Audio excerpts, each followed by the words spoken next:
أعوذ بالله من الشيطان الرجيم بسم الله الرحمن الرحيم إنا أنزلنا عليك الكتاب للناس بالحق فمن اهتدى فلنفسه ومن ضل فإنما يضل عليها وما أنت عليهم بوكيل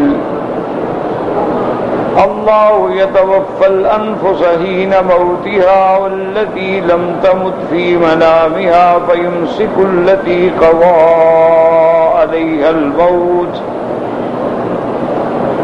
ويرسل الأخرى إلى أجل مسمى إن في ذلك لآيات لقوم يتفكرون. قال المؤلف المفسر رحمه الله تعالى أدام النفع بعلومه وعلومكم في الدارين آمين إلى أن قال يقول تعالى مخاطبا رسوله محمد صلی اللہ علیہ وسلم. ان آیات میں اللہ تبارک و تعالی نے خطاب فرمایا ہے حضرت محمد مصطفیٰ صلی اللہ علیہ وسلم کو اور ارشاد فرمایا انا انزلنا علیک الکتاب القرآن.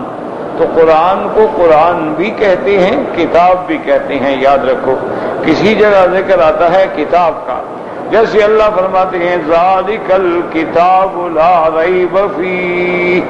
جیسے فرماتے ہیں الحمدللہ الذی انزل علی عبدہ الکتاب کتاب انزلناہ الیک. تو کتاب بھی کہتے ہیں اور قرآن بھی کہتے ہیں اور فرقان بھی کہتے ہیں اور ذکر بھی کہتے ہیں. یہ قرآن کے اسماء ہیں. یاد رکھیں. اور کبھی کبھی لفظ کتاب ہوتا ہے لیکن مراد جن سے کتب ہوتی ہے یعنی وہ ساری کتابیں جو اللہ نے پیغمبروں پہ اتاری ہیں یعنی تورات ہے انجیل ہے زبور ہے صحائف ہے. لفظ آئے گا الکتاب لیکن الف لام جنس کا ہوگا. مراد ہوگی جنس الکتب الذی انزل اللہ. وہ تمام کتابیں جو اللہ نے اپنے پیغمبروں پہ اتاری ہیں.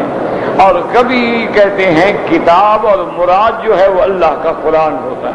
یہاں ایسے فرمایا انا انزلنا علیک الکتاب یعنی القرآن للناس بالحق.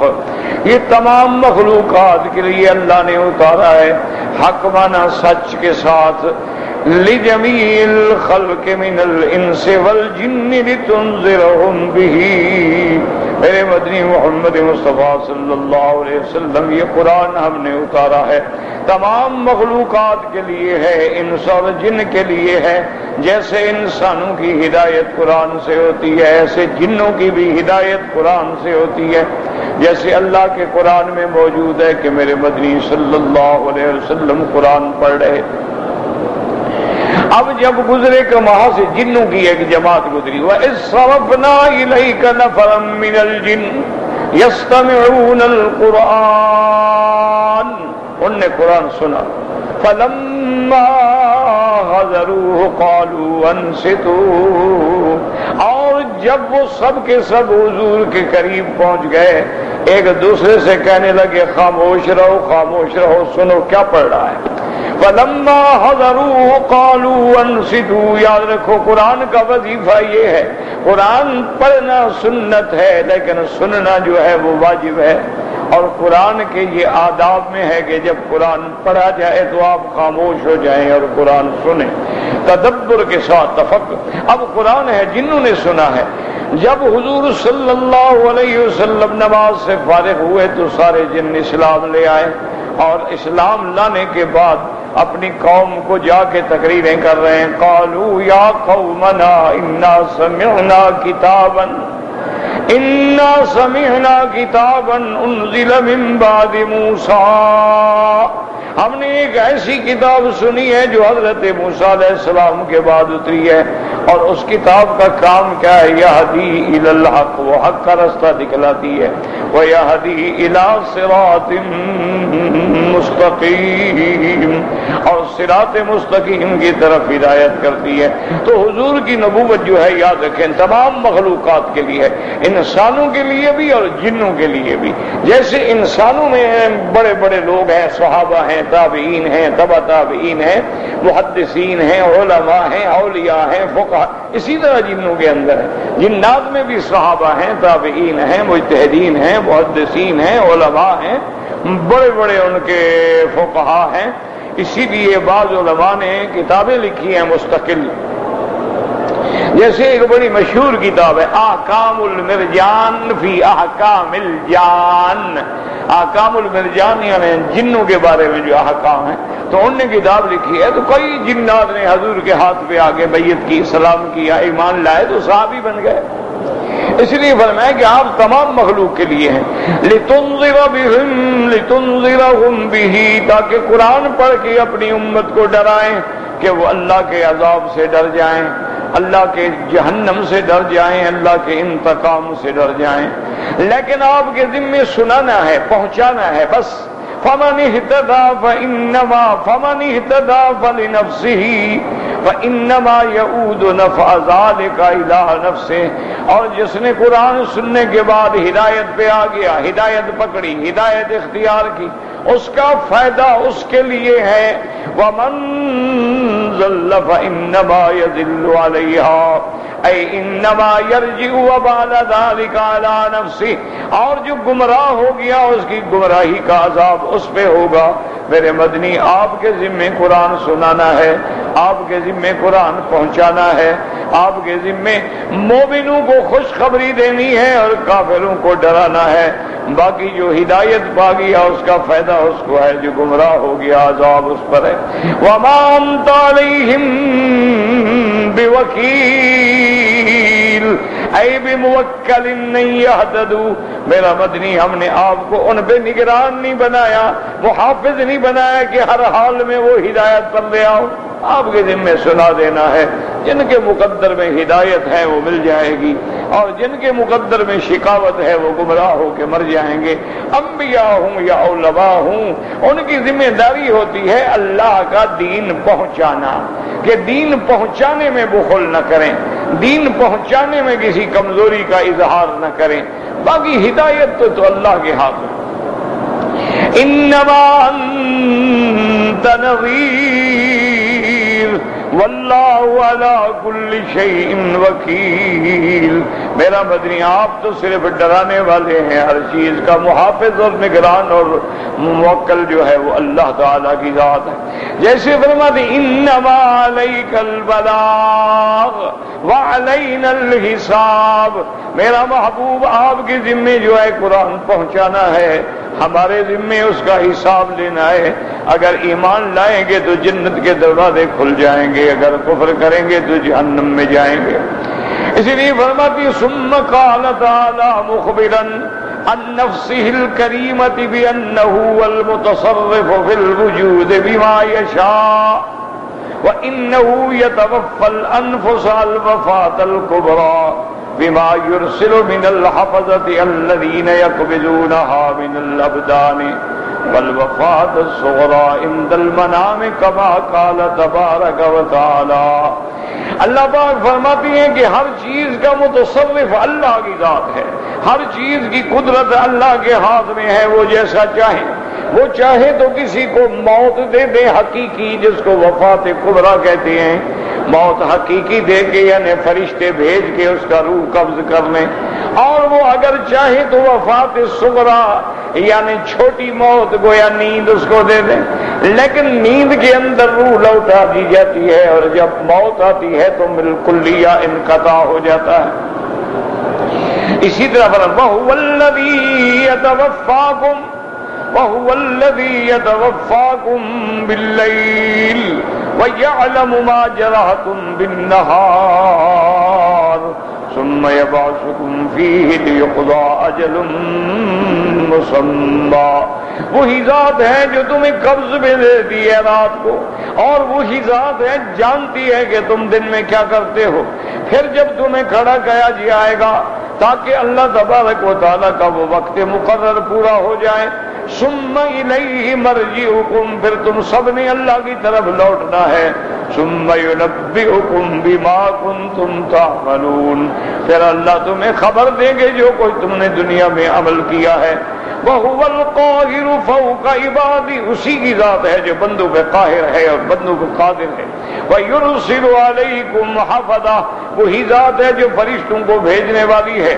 حَتَّى إِذَا جَاءَ أَحَدَكُمُ الْمَوْتُ، جب موت کا وقت آ جاتا ہے. تَوَفَّتْهُ رُسُلُنَا، ہمارے فرشتے اللہ کے جا کے اس کے روح کو لے لیتی ہیں. وَهُمْ لَا يُفَرَّطُونَ، اور وہ ہرگز نہیں کمی کرتے، ہرگز نہیں غلطی کرتے، ہرگز نہیں چوکتے. وذكر الوفاتين الصغرى ثم الكبرى في هذه الآية، ذكر الكبرى ثم الصغرى، اللہ نے دونوں آیتوں کے اندر وفات کبرا کا ذکر بھی کیا ہے اور وفات صغرا کا بھی ذکر کیا ہے. نیند بھی گویا ایک موت ہے، اور اصل موت وہ ہے جب اخراج روح عن الجسد ہو جاتا ہے. جیسے اللہ نے فرمایا اللہ یتوفی الانفس حین موتها والتي لم تمت في منامها فيمسك التي قضى عليها الموت ويرسل الأخرى إلى أجل مسمى فيه دلالة على أنها تجتمع في الملأ الأعلى. اور اس میں یہ بات بھی دلالت کرتی ہے کہ ملائے اعلیٰ کے اندر روحیں پہنچتی ہیں.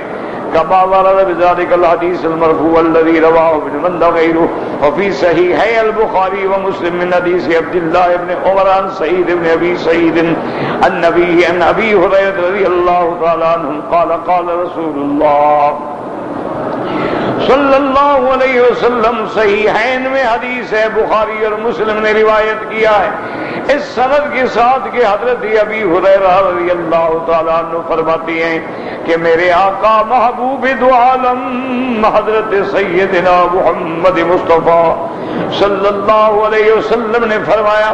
حضرت ابی ہریرہ فرماتے ہیں قال قال رسول اللہ صلی اللہ علیہ وسلم، حضور نے فرمایا اذا ابا احدکم الى فراشہ فلینفذه بداخلہ ازارہ فإنه لا يدري ما خلفه عليه ثم ليقل باسمك ربي وذات جنبي وبك أرفعه إن أمسكت نفسي فرحمها وَإِنَّ أَرْسَلْتَهَا فَحْفَظْهَا بِمَا تَحْفَظُ بِهِ عِبَادَكَ الصَّالِحِينَ.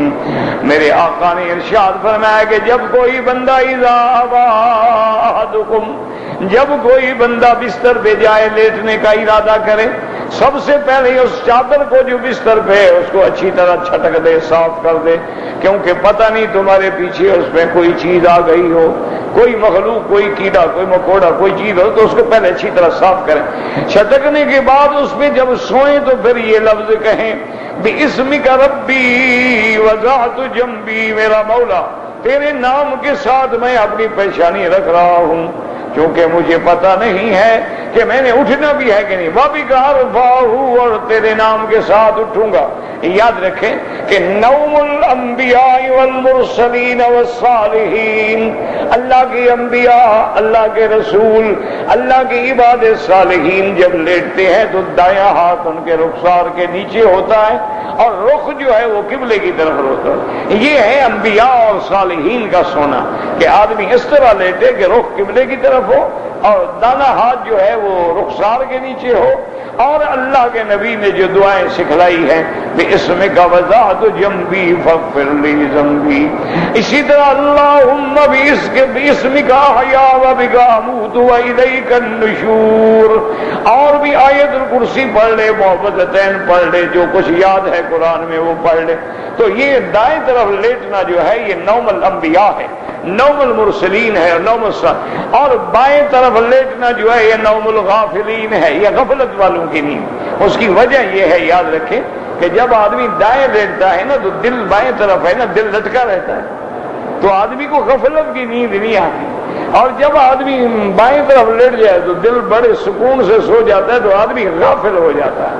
اور فرمایا کہ جو لوگ سیدھے سوتے ہیں یہ نوم المتفکرین ہے، کہ آسمانوں پہ نظر ڈالتے ہیں۔ ان فی خلق السماوات والارض واختلاف اللیل والنہار، تو دائیں طرف لیٹنا نوم الصالحین، بائیں طرف لیٹنا نوم الغافلین، اور پشت پر لیٹنا نوم المتفکرین، اور الٹا لیٹنا نوم الفاسقین۔ یہ فاسقوں کی سونا ہے جو الٹے سوتے ہیں پیٹ کے بل میں، یہ فاسق اور فاجر لوگوں کا کام ہے کہ اس طرح سو۔ معنی یہ ہے کہ ابتدا میں سنت کے مطابق سوئے، اب نیند آ گئی پھر تو ہمیں پتہ نہیں ہے نا، پھر تو ہمارے بس میں نہیں، اپنی طرف سے جب لیٹے تو احتیاط کر لیں۔ اور اس کے بعد فرماتی ہیں کہ کہیں ان امسکت نفسی، میرا اللہ اگر آپ نے میری روح لے لینی ہے نیند میں، فرحمھا، رحم فرما، وان ارسلتھا، اور اگر ابھی میرے روح کو آپ نے چھوڑنا ہے، فاحفظھا، اس کی حفاظت فرما، کما بما تحفظ به عبادک الصالحین، جیسے اپنے نیک بندوں کی حفاظت کرتے ہو پھر میری بھی حفاظت فرما۔ وقال بعض السلف يقبض ارواح الاموات اذا ماتوا وارواح الاحياء اذا ناموا فتتعارف ما شاء اللہ تعالی ان تتعارف۔ بعض سلف فرماتی ہیں کہ یقبض ارواح الاموات، موت کے وقت روح قبض کی جاتی ہے، اور جو زندہ ہیں ان کی نیند کے وقت میں بھی گویا ایک تعلق توڑ دیا جاتا ہے، اس لیے نیند میں ادراک نہیں ہوتا، شعور نہیں ہوتا، احساس نہیں ہوتا، پتہ ہی نہیں ہوتا کہ کیا ہو گیا۔ اسی لیے دیکھا ہے نا کہ اللہ نے اصحاب کہف کو 350 سال سلا دیا، لیکن پتہ ہی نہیں، نیند ہے کیا پتہ۔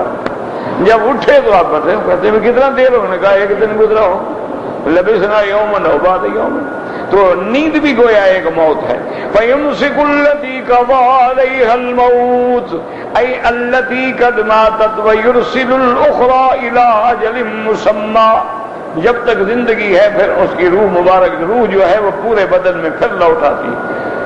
قال سُدَيْلَ بَقِيَّةُ احْيَاء، وقال ابن عباس رضی اللہ عنہما یمسک انفس الاموات یرسل انفس الاحیاء ولا یولد، یعنی جن کو زندہ رکھنا ہے روح چھوڑ دی، جن کو موت دینی ہے روح قبض کر لی، اور اس میں کوئی غلطی نہیں ہوتی، اللہ غلطی سے پاک ہے۔ ان فی ذلک لآیات لقوم یتفکرون، اس موت حیات میں، نیند میں، جاگنے میں نشانیاں ہیں اللہ کی قدرت کی۔ نیند ان کے لیے جو سوچتے ہیں کہ جو اللہ ہمیں سلا دیتا ہے، جگہ دیتا ہے، موت دیتا ہے، وہی قادر ہے دوبارہ اٹھانے پر بھی اور دوبارہ حیات دینے پر بھی، تو اس میں اللہ کی قدرت کی نشانیاں ہیں۔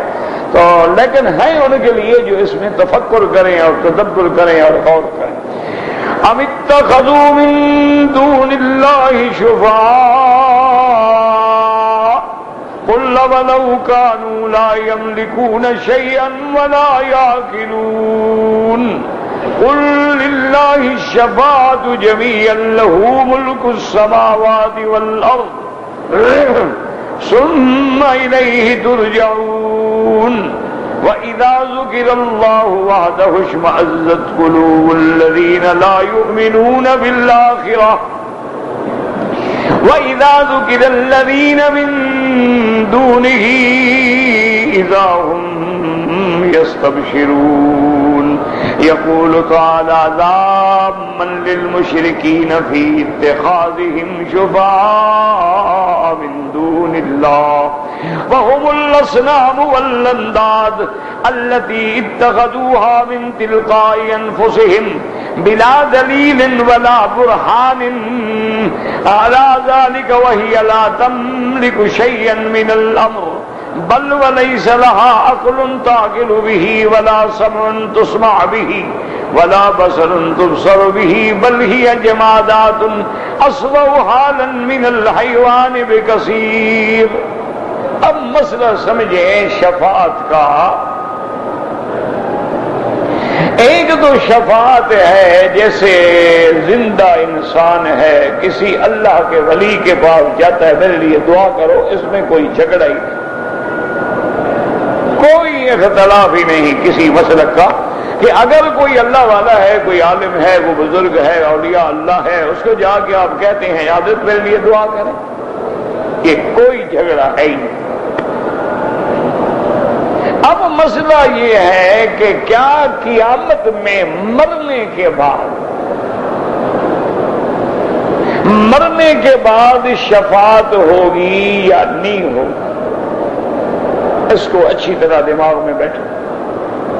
اچھا، اسی طرح کافر جو ہیں، مشرک جو ہیں، ہندو ہیں، مشرکین ہیں، اسی طرح بدھ مذہب کے لوگ ہیں اور مختلف مذاہب ہیں جنہوں نے دیوی دیوتا بت صنم انداد اصنام چھوٹے چھوٹے بنائے ہوئے ہیں اور ان کے آگے جا کے بنتی کرتے ہیں، بھجن گاتے ہیں، چڑھاوے چڑھاتے ہیں، ان کے گلوں میں ہار ڈالتے ہیں، ان کے چرنوں میں بلیدان کرتے ہیں، بڑے بڑے زندہ انسانوں کو ذبح کر دیتے ہیں اور کہتے ہیں جی آپ ہماری سفارش فرمائیں۔ ایک یہ ہے،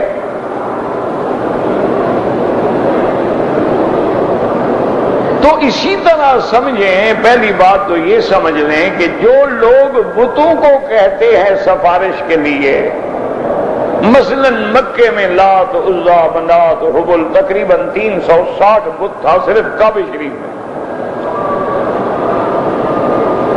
صرف کعبہ شریف کے اندر، یعنی کعبے کے اندر اور کعبے کے باہر، زمزم پہ، صفا پہ، مروہ پہ، اس سارے ایریے میں 360 بتوں کی کابینٹ تھی۔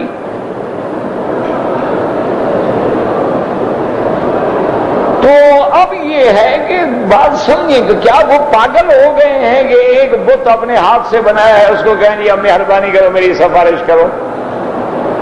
یہ کوئی دنیا میں پاگل تو نہیں ہو جاتا؟ اور اگر واقعی پاگل ہیں تو پھر ان کے لیے شریعت ہے ہی نہیں، پاگلوں کے لیے تو شریعت نہیں ہوتی، شریعت تو عقل والوں کے لیے ہوتی ہے۔ تو اب یہ کوئی عقل ہے کہ آدمی اپنے ہاتھ سے لکڑی کا، سیمنٹ کا، پتھر کا، چاندی کا، سونے کا، پیتل کا بت بنائے اور پھر اس کے آگے کھڑا ہو جی میں مہربانی کرو میری سفارش کرو اللہ میاں سے کہو؟ کوئی پاگل ہے وہ؟ اس کو پتہ نہیں بھی یہ تو میں نے بنایا ہے۔ یعنی آج کل تو آپ دیکھیں نا جی، بازار مقصد ہے سری لنکا میں جائیں، ہانگ کانگ میں جائیں، چائنا میں، مختلف ملکوں میں جائیں، وہاں باقاعدہ مارکیٹوں میں خدا بکتے ہیں، یعنی خدا جو ہے نا ان کے دیوی دیوتا جو ہیں بڑے بھی ہیں چھوٹے بھی، اچھا پلاسٹک کے بھی ہیں، چھوٹے چھوٹے بھی ہیں، بڑے بڑے بھی ہیں، جیب میں خدا کو جیب میں ڈال دو۔ اچھا اور جناب چونکہ وہ بہت سارے ہوتے ہیں تو کوئی خدا الٹا لٹک رہا ہے، کوئی خدا سیدھا لٹک رہا ہے، کسی کے گلے میں رسی ہے، کسی کے ٹانگوں میں رسی ہے، خدا ہے۔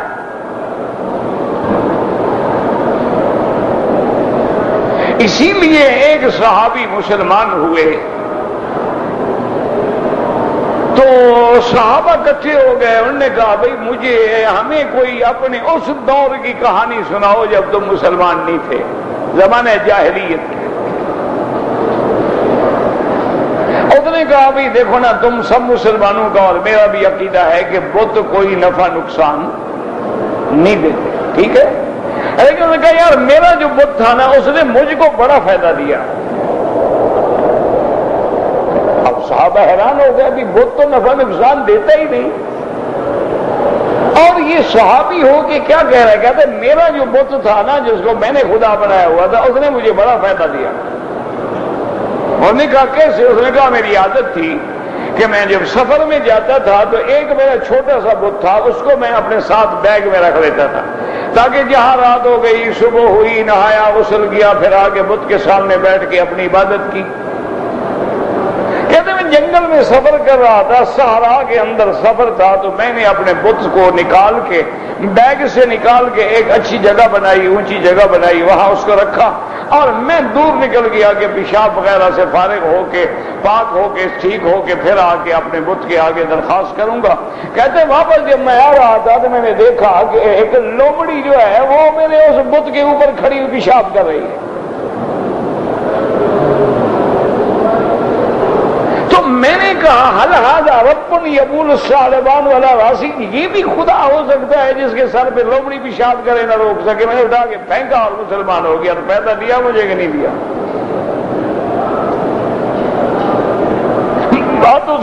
اس کو سمجھا۔ تو اس لیے یاد رکھو یہ کوئی دنیا پاگل نہیں ہو گئی۔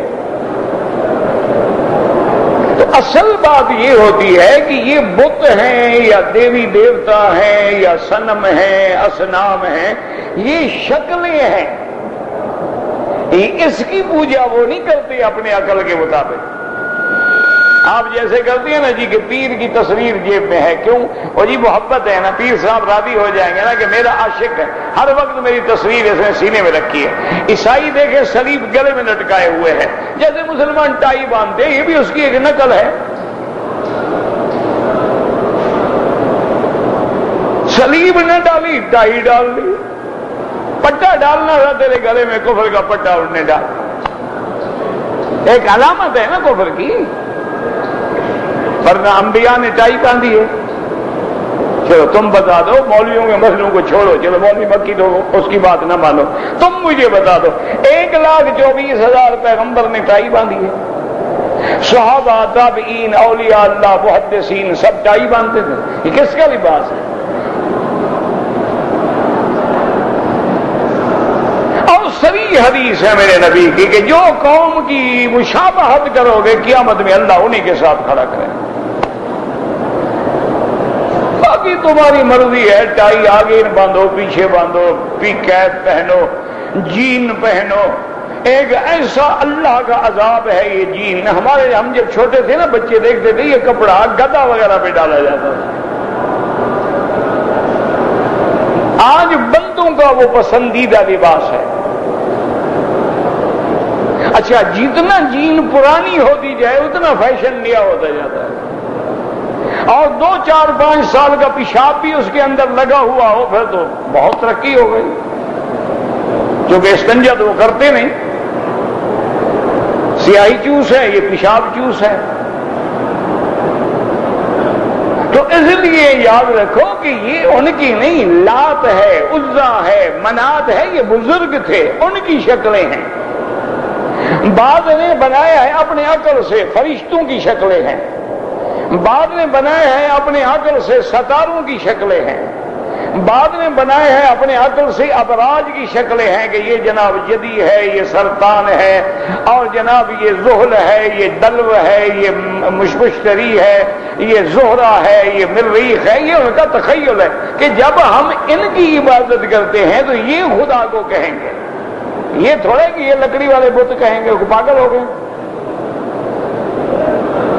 تو اس لیے اللہ فرمایا یاد رکھو کہ جن کو تم کہہ رہے ہو جب یہ خود ہی عقل نہیں رکھتے، چلو کسی بزرگ کا ہم نے فوٹو بنا کے اس کے گلے میں پھول ڈالے، ہار ڈالے، سامنے کھڑے ہو گئے، عبادت کی اور مرشد کو کہا کہ ہماری مہربانی، اللہ بابا جب یہ سنتا نہیں سمجھتا نہیں سفارش کیا کرے گا؟ اس کو تو کہو نا جو تمہاری بات سمجھے۔ چلو وہ بزرگ تو بزرگ ہوگا، یہ تصویر تو کچھ نہیں سمجھ رہی نا، یہ تمہارا جو بت ہے بنایا ہوا یہ تو کچھ نہیں سمجھ رہا۔ تو جب لا یعقل ہے، لا یسمع ہے، لا یبصر ہے، پھر اس کی بھی عبادت کرنے کا کیا فائدہ ہوا؟ اس لیے ابراہیم علیہ السلام نے کہا تھا نا کہ یا ابت لم تعبد ما لا يسمع ولا يبصر ولا يغني عنك شيئا۔ میرے ابا آپ کس کی عبادت کر رہے ہیں جو نہ سنتا ہے، نہ دیکھتا ہے، نہ نفع پہ قادر ہے، نہ نقصان پہ قادر ہے، کیا کر رہے ہیں آپ؟ یاد رکھو کہ یہ عقیدہ رکھنا جو ہے یہ بالکل غلط، شرک۔ اچھا اسی طرح سے جیسے ہمارے بعض لوگوں کا عقیدہ ہے کہ جی ہم مزارات پہ جب جاتے ہیں ہم بزرگوں سے کہتے ہیں، بزرگ جو ہے پھر ہماری سفارش کریں گے۔ پہلے تو سننے میں بھی اختلاف ہے، بعض ائمہ سننے کے قائل ہیں، بعض تو سننے کے بھی قائل نہیں۔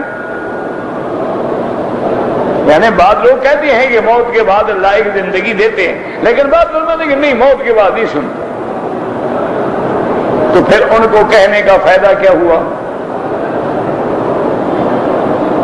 اچھا ایک ہے قیامت والے دن سفارش، شفاعت۔ یاد رکھو ہمارا ایمان ہے کہ تمام انبیاء شفاعت کریں گے، تمام انبیاء سے سب سے بڑی شفاعت کبریٰ جو ہے وہ حضرت محمد مصطفیٰ صلی اللہ علیہ وسلم، اور اس کے بعد حضور پھر کئی شفاعتیں کریں گے، وہ تو شفاعت کبریٰ ہے نا۔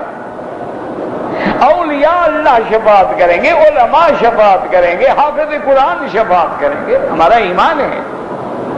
لیکن شفاعت کے لیے دو شرطیں ہیں، شفاعت کرنے والا اللہ کا پسندیدہ ہو، اور جس کی شفاعت کرے اس کے حق میں شفاعت کرنا بھی جائز ہو۔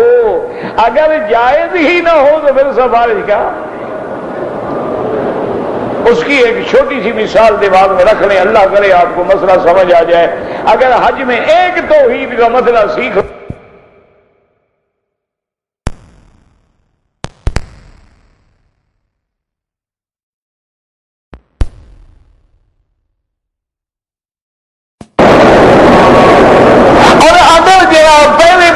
قبر پرستا اور واپس میں جا کے بھی قبروں پہ طواف کرے اور نورات پہ بیٹھے اور سجدے کرے تو میں سمجھے جیسے بدھو گئے تھے ویسے ہی لوٹ آئے ہیں بس۔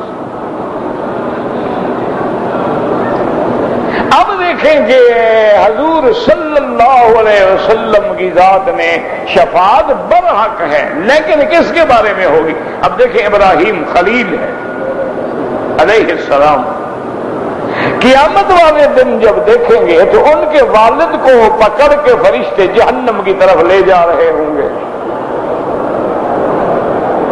سیدنا ابراہیم الخلیل، جس کے بنائے کعبے کا طواف کر رہے ہیں، اور جس نے جہاں قدم رکھے تھے وہاں پیچھے کھڑے ہو کے آپ نمازیں پڑھ رہے ہیں، وہ مقام ہے ابراہیم کا۔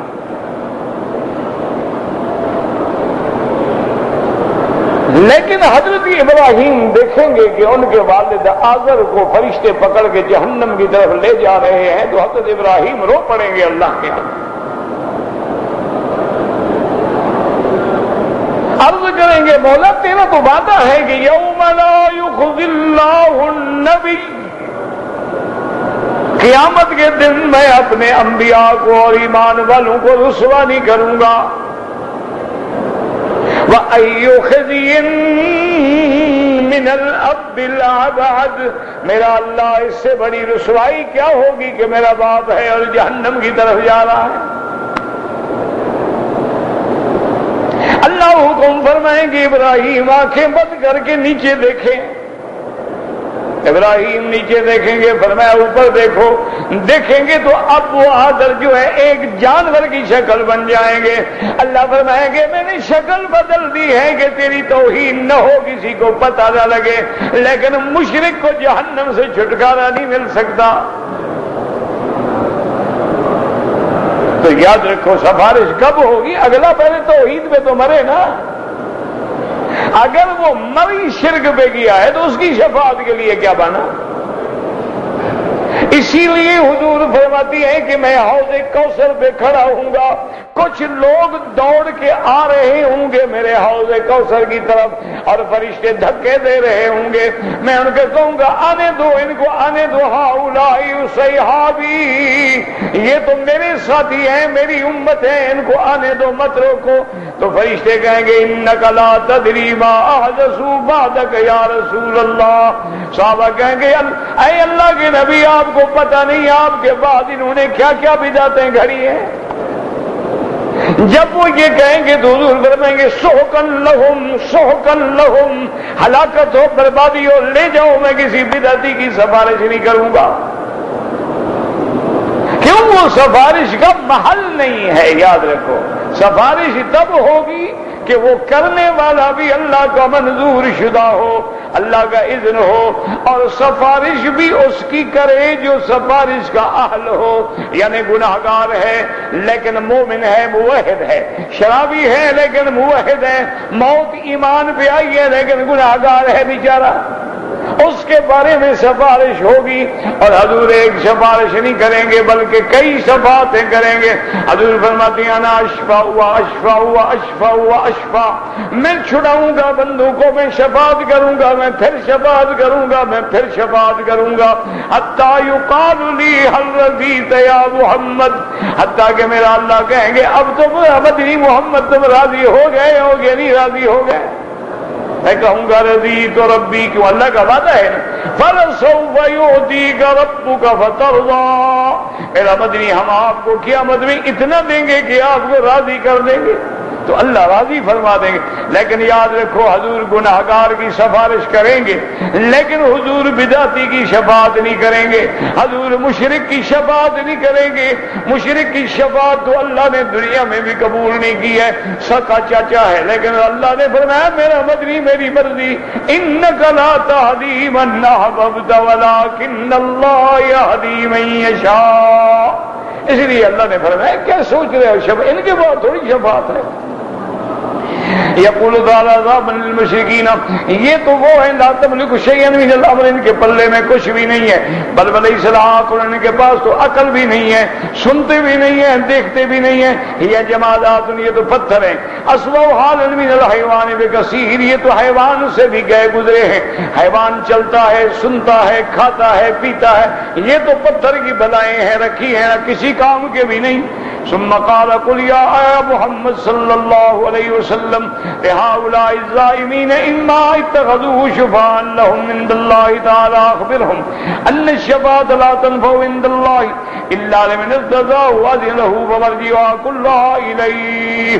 اللہ نے فرمایا میرا مدنی ان لوگوں کو جو جھوٹے گمان میں ہیں کہ یہ ہماری سفارش کریں گے، ان کو بتلا دو کہ شفاعت نفع نہیں دے گی مگر اس کو جس پہ اللہ بھی راضی ہو اور شفاعت کرنے کی اجازت بھی دے۔ اس لیے مسلمانوں دیکھو، روز آپ نماز میں نماز کے بعد آیت الکرسی پڑھتے ہیں، ہر بندہ آیت الکرسی پڑھ پڑھ کے سینے پہ بھونکے مارتا ہے۔ آیت الکرسی میں اللہ کیا فرماتے ہیں، من ذا الذی یشفع عنده الا باذنہ، کون ذات ہے جو اللہ کی دربار میں سفارش کرے مگر اس کے اذن کے ساتھ؟ جب اللہ اذن ہی نہ دے تو سفارش کرنے کی کسی کو کیا طاقت ہے؟ لہو ملک السماوات والارض، یہ آسمان اور زمین اللہ کے ہاتھ میں ہیں، هو المتصرف فی جمیع ذلک ثم الیہ ترجعون، اے یوم القیامت یحکم بینکم بعدلہ ویجزی کلا بعملہ، پھر قیامت میں تم اسی کی طرف لوٹ کے جاؤ گے، اللہ عدل سے فیصلہ فرمائیں گے، ہر کسی کو اس کے عمل کے مطابق بدلا دیں گے۔ ثم قال تعالی عذابا للمشرکین ایضا، اب اللہ فرماتے ہیں مشرکوں کا حال دیکھو، توحید بیان کرو ان کو کانٹے لگ جاتے ہیں، توحید بیان کرو ان کے چہرے بگڑ جاتے ہیں، توحید بیان کرو ان کے دلوں میں نفرتیں بھر جاتی ہیں، اور اگر شرک کے قصے سناؤ تو بڑے خوش ہوتے ہیں۔ آج ایمان سے کہ یہی حال ہے کہ نہیں؟ توحید کی بات تو سننا بڑی مشکل ہے، کہنا بھی مشکل، سننا بھی مشکل۔ وَإِذَا ذُكِرَ اللَّهُ وَحْدَهُ، جب ان کے سامنے اللہ کی توحید کا ذکر آتا ہے، اِذَا قِيلَ لَا إِلَٰهَ إِلَّا اللَّهُ وَحْدَهُ اشمأزت قلوب الذین لا یؤمنون بالآخرہ۔ حضرت مجاہد فرماتی اشمأزت کا معنی انقبضت، ان کے دل تنگ ہو جاتے ہیں، یار یہ کیا توحید، توحید ہر وقت توحید، ہر وقت توحید ہے۔ وقال سدی نفرت، ان کے دلوں میں نفرت آ جاتی ہے۔ وقال قتادہ کفرت واستکبرت، جب توحید بیان کرو ان کے دل جو ہے انکار کرتے ہیں، تکبر میں آ جاتی ہیں۔ وقال مالک عن زید بن اسلم استکبرت کما قال تعالی انہم کانوا اذا قیل لهم لا الہ الا اللہ یستکبرون، ایان التابعۃ ان کیا رہا وقلوبهم لا تقبل الخير ومن لم يقبل الخير يقبل الشر، اور ان کے دل جو ہیں وہ توحید بھلائی قبول ہی نہیں کرتے، تو جب دل میں خیر نہ جائے تو پھر شر کا گھر بن جاتا ہے۔ وَإِذَا ذُكِرَ الَّذِينَ مِن دُونِهِ، اگر اللہ کے سوا بتوں کے قصے کرو، انداز کے قصے کرو، غیر اللہ کے قصے سناؤ، اذا ہم یستبشرون، یہ خوش ہوتی ہیں اور اس کے بعد مسرتوں کا اظہار کرتی ہیں۔ واللہ عالم۔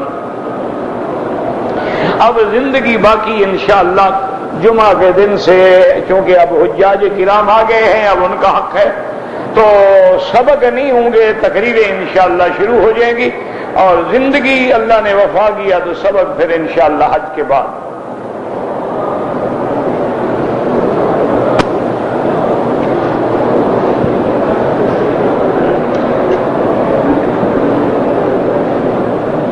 کہتا ہے جی کہ میں مکے میں رہنے والا ہوں، میں نے اپنے بیوی بچوں کو پاکستان سے منگوایا ہے، ان کے ساتھ پھر میں مدینے بھی گیا، میں نے عمرہ بھی کیا، تو اب آپ کا بھی تمتع ہے، ان کا بھی تمتع ہے، انہوں نے بھی حج کی بکری دینی ہے، آپ نے بھی دینی ہے۔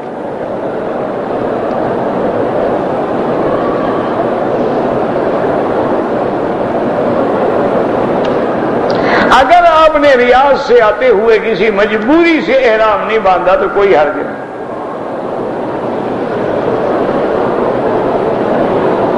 کہتے ہیں جی کہ انڈیا میں کہتے ہیں کہ حضور صلی اللہ علیہ وسلم کا بال مبارک ہے، یہ کشمیر میں منہ مبارک کے بارے میں آتی ہے باتیں، لیکن حقیقت اللہ جانتا ہے، اس کے بارے میں کوئی بندہ نہیں کہہ سکتا، جب تک کہ سند نہ ہو، ثبوت نہ ہو، بندہ کیا کہہ سکتا کہ آخر وہ بال مبارک جو پہنچا ہے، لازمی بات ہے کوئی طریقہ ہوگا نا کہ کیسے پہنچا، تو ہم نے تو وہ سند پڑھی نہیں، لہذا ہمیں کیا پتا کہ ٹھیک ہے یا غلط ہے۔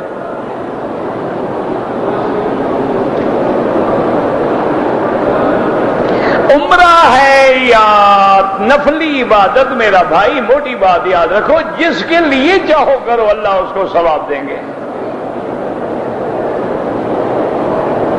میں نے اپنا عمرہ کر لیا ہے، کسی اور کے لیے بالکل کریں۔ اگر عورت اپنے بدن کی صفائی کے لیے دوائی کے بجائے بلیڈ استعمال کرے، کوئی منع، مقصد بالوں کی صفائی ہے، کسی چیز سے کی جائے، یہ تو کوئی منع نہیں ہے کہ عورت کرے اور مرد کرے یا فلاں کرے یا فلاں کرے، منع ہے بالوں کی صفائی کرنا۔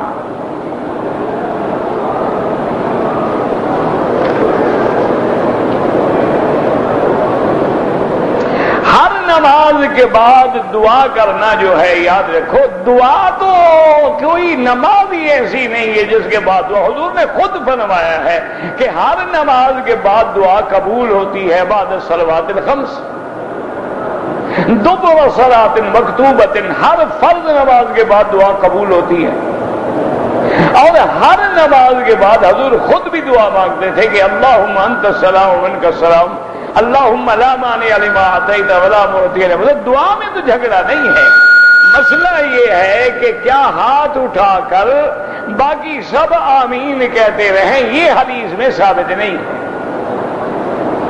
دعا تو منع نہیں ہے، اپنی اپنی دعا کریں۔ اچھا، کبھی اگر مل کے اٹھا بھی لیا تو بعض علماء پر دوسری حدیثوں سے استدلال کرتے ہیں کہ ید اللہ علی الجماعہ، کہ اللہ کا ہاتھ جو ہے وہ جماعت پہ ہوتا ہے، تو جماعت میں شاید کوئی اللہ والا ہو، اس کی دعا سے اللہ ہمارا کام بھی کر دیں۔ اسی لیے اللہ نے حکم دیا تھا کہ یا جبال اوبی معہ والطیر وعلنا لہ الحدید، اللہ نے حکم دیا کہ پہاڑوں میرے پیغمبر جب تسبیح کہے، ذکر کرے، تم بھی ساتھ ذکر کرو۔ تو علماء نے استدلال کیا کہ اکیلا بھی ذکر ہو سکتا تھا پیغمبر کا، پھر پہاڑوں کو ساتھ ملانے کی کیا ضرورت تھی؟ تو ایک معجزہ بھی ہے اور حکمت بھی ہے، اس کی وجہ ہے نا، دیکھو ایک بتی جل رہی ہو تو تھوڑا نور ہے، اگر 10 جل جائیں تو زیادہ روشنی ہے۔ تو اصل یہ کیا کرے کہ جھگڑے نہ کرو، کبھی مانگ لی کبھی نہ مانگی، کبھی ہاتھ اٹھا لیا کبھی نہ اٹھایا، کبھی مل کے مانگ لی کبھی اکیلے اکیلے مانگ، تاکہ ضد نہ بناؤ، ہر اس حدیث میں عمل ہو جائے جو حدیث رسول اللہ۔ آج بن گئی ہے ضد، بعض ہمارے بھائی 3 دعائیں مانگتے ہیں، ان کو ایک پر بھی اعتبار نہیں، ان کو جنازے کی دعا پر اعتبار نہیں، بعد میں دعا مانگتے ہو، نبی والی دعا پہ اعتبار نہیں، اب تیری دعا پہ ہمیں اعتبار ہے۔ اور بعض یوں ہوتے ہیں کہ بالکل دعا مانگنا ہی کفر شرک ہو گیا ہے۔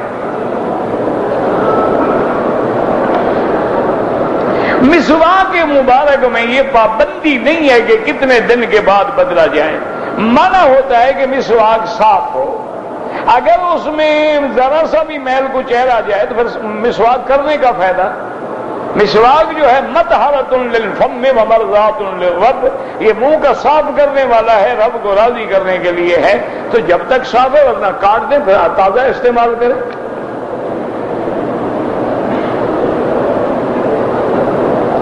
عورتوں کے لیے عصر اور مغرب کی اذان کے درمیان میں عصر کی نماز کسی وقت بھی پڑھنا جائے تو بالکل غلط ہے۔ یہ نہیں ہے کہ جب سورج پیلا ہو جائے تو ٹھونکے مارنا شروع کر دے، وہ تو منافق کی نماز۔ اپنے وقت پہ نماز پڑھیں، ان الصلاۃ کانت للمؤمنین کتابا موقوتا۔ یہ کیا مسئلہ ہے کہ مردوں کے لیے وقت ہے، عورتوں کے لیے وہ الگ حکم ہے؟ کہتے ہیں جی کہ ایک علامہ صاحب ہیں، وہ تقریر کرتے ہیں، ان کی بیوی جو ہے وہ تعویذ لکھتی ہے۔ اچھا ہے دونوں کما رہے ہیں نا بھائی، تمہاری طرح فارغ تو نہیں بیٹھے نا، میاں بیوی دونوں کما رہے ہیں ماشاءاللہ۔ بہرحال میں تو تعویذوں کا قائل نہیں ہوں۔ بعض علماء کہتے ہیں کہ اگر قرآن کی آیت ہو یا حدیث محمد مصطفیٰ ہو تو جائز ہے۔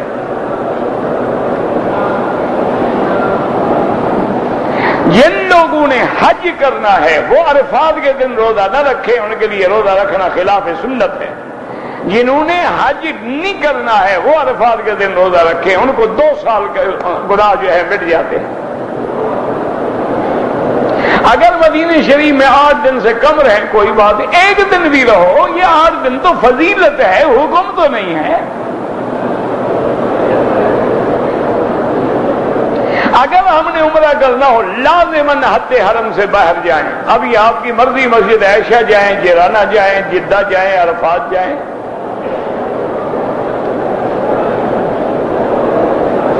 کل برائے تم آپ کہہ دیجیے کہ مجھے بتلاؤ، خبر دو کہ جن کی تم عبادت کرتے ہو وہ کیا ہے۔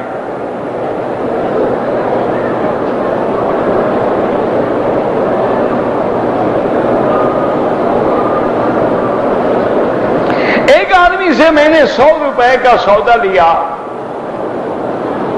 اس نے مجھے غلطی سے 500 واپس کر دیا، تو بالکل اس کا حق ہے، واپس کرو، قیامت میں پکڑے جاؤ گے۔ طواف کی 2 رکعت جو ہے افضل ہے کہ مقام ابراہیم کے پیچھے پڑھو، ورنہ حتیم میں پڑھو، مطاف میں پڑھو، سارے حرم میں جہاں مرضی ہے پڑھو، بھول جائے ہوٹل میں جا کے پڑھ لو۔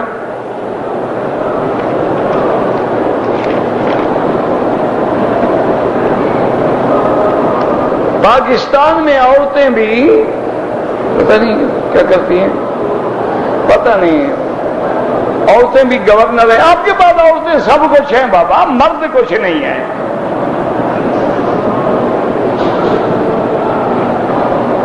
یہ مسئلہ تو وہ پوچھے نا جو اسلام کو مانتے ہیں۔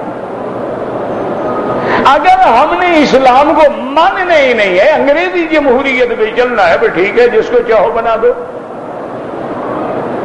مسئلہ ہے کہ اسلام اجازت نہیں دیتا۔ اسلام میں اگر خلافت، وزارت، عہدہ، قضا جائز ہوتی، سب سے پہلے میرے مدنی کی خلافت کی حقدار بی بی فاطمہ تھی۔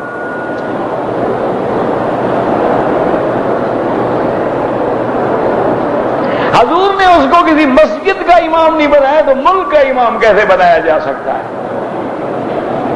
غیر محرم عورت پہ نظر ڈالنا حرام ہے، اور غیروں میں آگے وزیر صاحب تقریر کر رہی ہو تو یہ کون سا دین ہے؟ بس چھوڑو اس بات کو، اسلام کا نام ختم ہو گیا، ہم نام کے مسلمان ہیں۔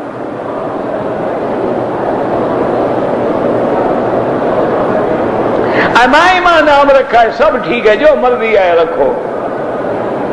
اگر حج کے لیے ہم 7 کو احرام باندھ لیں، صفا کر لیں، بالکل کر لیں، لیکن پھر احرام میں رہنا ہے۔ اگر مغرب کی نماز سے پہلے اذان کے بعد 2 رکعت پڑھیں، امام ابو حنیفہ کے نزدیک افضل یہ ہے کہ مغرب کے بعد پڑھیں، اذان کے بعد نہیں۔ ان کے نزدیک مغرب کا وقت جو ہے وہ حکم ہے کہ اذان کے بعد فوراً نماز ہو، کیونکہ امام مالک کے شافعی کے نزدیک تو اتنا وقت ہے جتنے وقت میں نماز ہوتی ہے. تو بہرحال چونکہ یہاں وقفہ ہوتا ہے، اگر کوئی پڑھ لے تو کوئی کفر اسلام کی جنگ نہیں ہے. یہ تو افضل غیر افضل کی باتیں ہیں. آپ نے کیوں لڑائی جھگڑے شروع کر دیے ہیں؟ پڑھ لیا نہیں پڑھا ہے کیا؟ جو لوگ فوت ہو گئے ان کے لیے بالکل عمرہ کریں، حج کریں. احرام کی حالت میں غلطی سے ہاتھ صابن سے دھویا، اگر صابن میں خوشبو تھی تو 1-2 ریال خیرات کر دو.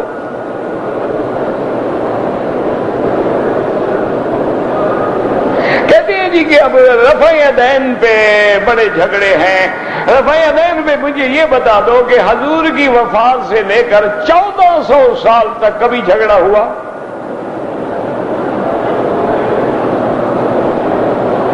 اللہ کے بندے، یہ بھی افضل غیر افضل کا مسئلہ ہے. جو کرتے ہیں ٹھیک ہے، جو نہیں کرتے ہیں ٹھیک ہے. اللہ سب کی نمازیں قبول فرمائے. جو نہیں کرتے ان کے پاس بھی حضرت عبداللہ بن مسعود کی حدیث ہے. تمام علماء یاد رکھو، حنفی ہو، شافعی ہو، مالکی ہو، ہم سب حدیث پہ عمل کرنے والے ہیں. کوئی بھی ان میں ایسا نہیں جو حدیث کے خلاف ہو. باقی جو نام ہے وہ اہل سنت ہے، جو نام حدیثوں سے ہمیں ملا ہے. علیکم سنتی و سنت الخلفاء الراشدین. حضرت میری سنت کو لازم پکڑو.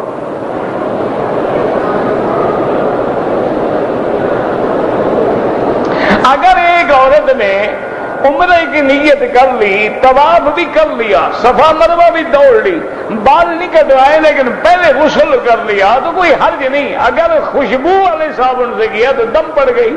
جب تک بال نہ کاٹے ہوتے احرام سے نکلی ہی نہیں.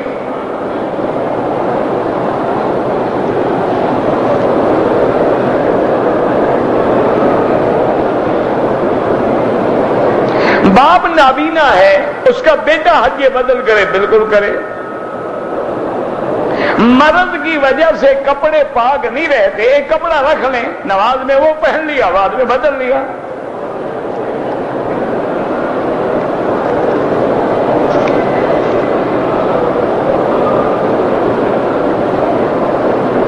جس دن حضور معراج پہ گئے ہیں، قرآن کہتا ہے مسجد الحرام سے گئے ہیں. لہذا ہم جھگڑوں میں کیوں پڑے کہ کہاں تھے؟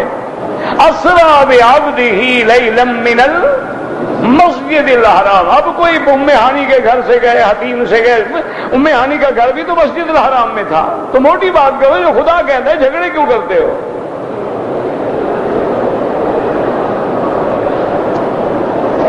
پوسٹ مارٹم کرنا جو ہے حرام ہے. حضور نے فرمایا میت کو کبھی تکلیف نہ پہنچاؤ، اس کو اسی طرح تکلیف پہنچتی ہے جیسے زندوں کو تکلیف پہنچتی ہے. یہ تو انگریزوں نے بتایا ہے نا جی. وہ قتل کے اسباب ڈھونڈ رہے ہیں. چلو جن کا پوسٹ مارٹم سب کے قاتل پکڑ لیے ہیں تم نے. ایسے بس مردے کی ایک پہلے موت ہے، ایک بے حرمتی کرو. اگر ایک عمرے میں حلق ہو گیا پھر عمرہ کرے، پھر بھی اس طرح پھروائے، بال ہوں یا بال نہ ہوں. اگر گنجا آدمی عمرہ کرے تب بھی اس طرح پھروائے. اللہ کو تیرے بالوں کی ضرورت نہیں، اللہ کے آگے گردن جھکا دی. اذان کا جو ٹائم ٹیبل ہے گھڑیوں پر، اس میں جو لفظ شروق لکھا ہے وہ سورج نکلنے کا وقت ہے، نماز کا وقت نہیں ہے. نماز اشراق اس سے 20 منٹ بعد میں پڑھی جاتی ہے. یہاں زوال کا ٹائم جب ظہر کی اذان ہوتی ہے اس سے تقریباً 10-15 منٹ پہلے زوال ہو جاتا ہے، چونکہ یہ اول ٹائم میں نماز پڑھتے ہیں. اگر طواف کے دوران میں اذان شروع ہو جائے بالکل جواب دیں. حضور نے فرمایا قولوا کما یقول المؤذن. جیسے مؤذن کہے جواب بھی دیتے رہو، دعائیں بھی مانگتے رہو. اگر ایک آدمی کی ویل چیئر ساتھ ہے، اور بیگ لگا ہے پیشاب کے لیے، وہ بھی آ سکتا ہے نماز کے لیے، بالکل آ سکتا ہے. پیشاب تو بیگ میں ہے نا، اسی طرح تمہارے مثانے میں پیشاب نہیں ہے.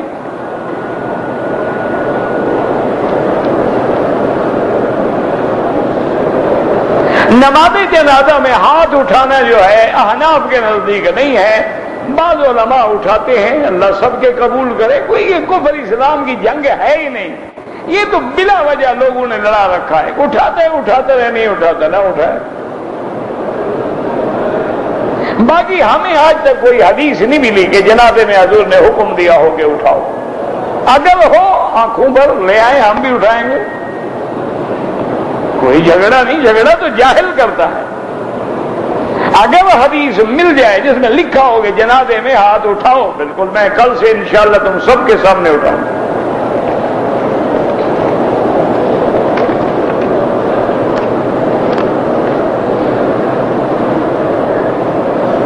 اگر گھر سے نیت کی ہے کہ اپنے لیے حج کرنا ہے، اب یہاں آگے حج کا ارادہ نیت کا بدل گیا، نہیں جو نیت کی ہے بس اللہ تو جانتا ہے، اسی پہ قائم رہو، حج کر لو، پھر جس کو ثواب دینا چاہتے ہو دعا مانگ لو، یا اللہ یہ جو میں نے حج کیا ہے اس کا ثواب فلاں کو عطا کرو، تمہارا کام بھی ہو جائے گا، نیت میں بھی گڑبڑ نہیں ہوگی۔ اگر ہم عمرے زیادہ کریں بالکل کریں، لیکن افضل یہ ہے کہ طواف زیادہ کریں، ورنہ ایک حدیث میں ہے کہ حجج النسک عمر تتر ینفیان الذنوب والفقر، کہ بار بار حج کرنا، بار بار عمرے کرنا گناہوں کو بھی مٹا دیتا ہے اور غریبی کو بھی مٹا دیتا ہے۔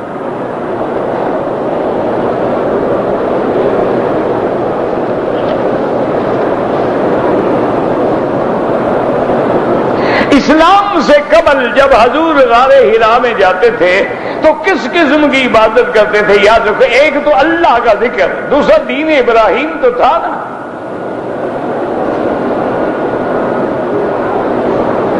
اگر ایک آدمی نے عمرے میں طواف کر لیا، پھر ہوٹل چلا گیا کھانا کھانے کے لیے، پھر صفا مروہ دوڑا، کوئی حرج نہیں، لیکن اتنا بھوک برداشت کر لیا کرو تو اچھا ہے کہ عمرہ ختم کر کے کھاتے نا، روٹی بھی زیادہ کھاتے ہی تاکہ صفا مروہ دوڑ کے تھکے ہوتے نا۔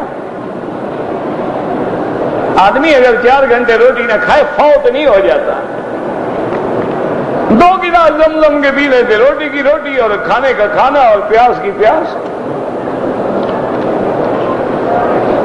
حلق میں خوشبو والا صابن استعمال نہ کریں، ورنہ کیا تو صدقہ کریں۔ ایک عمرہ دوسرے دن کیا کوئی حرج نہیں، احرام میں رہیں 2 دن کے بعد کرے کوئی حرج نہیں۔ بوڑھی عورت ہے، کپڑے خراب ہو جاتے ہیں، ہر نماز کے لیے کپڑا بدلنے پڑتی رہے۔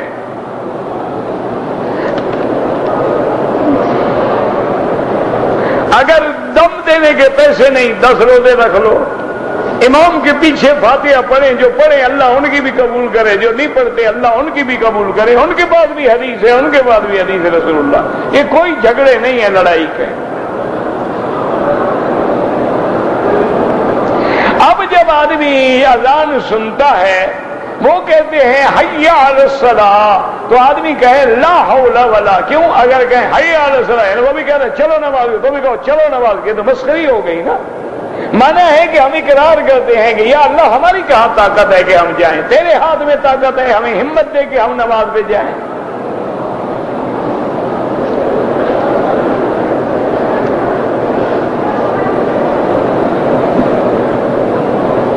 اگر نائی کا کام کرتا ہے، لوگوں کی شیو بھی بناتا ہے، بالکل گناہگار ہے، قیامت میں سب کا عذاب اس کو بھی بھگتنا ہوگا۔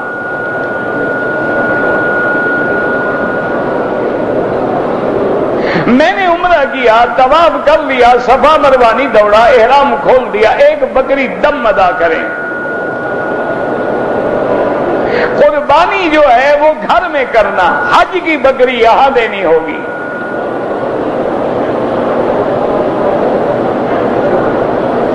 اگر ہم پاکستان سے سیدھے مدینہ منورہ آئے، وہاں سے احرام باندھ گیا، بالکل ٹھیک ہے، کوئی مسئلہ نہیں، حتیٰ کہ بعض علماء کہتے ہیں کہ پہلے مدینے جاؤ پھر مکے آؤ، بعض کہتے ہیں نہیں پہلے مکے آؤ پھر مدینے جاؤ، تاکہ دونوں کو جو ہے وہ اللہ کی رحمت ہے، کوئی مسئلہ نہیں ہے۔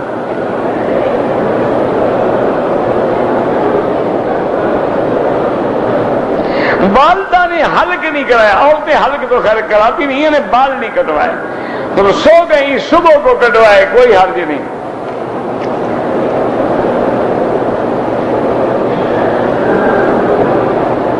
بہرحال جو داڑھی مڈاتے ہیں گناہ ہے، باقی دیکھنا دیکھنے کے لیے تو ہم سب کو دیکھتے ہیں۔ خوشبو کا صابن استعمال کیا، خیرات کر دو۔ شیمپو لگایا، دھو ڈالا تو کوئی گناہ نہیں۔ حالت احرام میں خوشبو والی چیزیں جو ہیں وہ کھائیں بھی نہ پیئیں بھی نہ۔ اگر عورتیں ہوٹل میں نماز پڑھیں 1 لاکھ تو ملے گا بالکل، لیکن اگر حرم آئیں تو کوئی منع نہیں۔ اگر صفا مروہ دوڑنے کے بعد کوئی بندہ اپنے سر پہ خود حلق کر لے جائز ہے۔ اگر ہم 8 کو احرام باندھ کے طواف کر کے صفا مروہ دوڑ کے بھی نہ جائیں، واپس آ کے صفا نہیں دوڑیں گے۔ شیطانی وساوس جو ہیں وہ بہت آتے ہیں، کوئی حرج نہیں، آنے دو، دشمن ہے اسے بھی تو دور لگانا ہے نا۔ جب اللہ نے ہمیں معاف کر دیا، اس کو کہو جتنا مرضی ہے بس اسے ڈالتا رہے۔ بھائی اصول یہ ہے کہ ایک حدیث مبارک میں ہے سورج نکلے تو نماز نہ پڑھو، سورج سر پہ ہو تو نماز نہ پڑھو، عصر سے لے کر مغرب تک نماز نہ پڑھو۔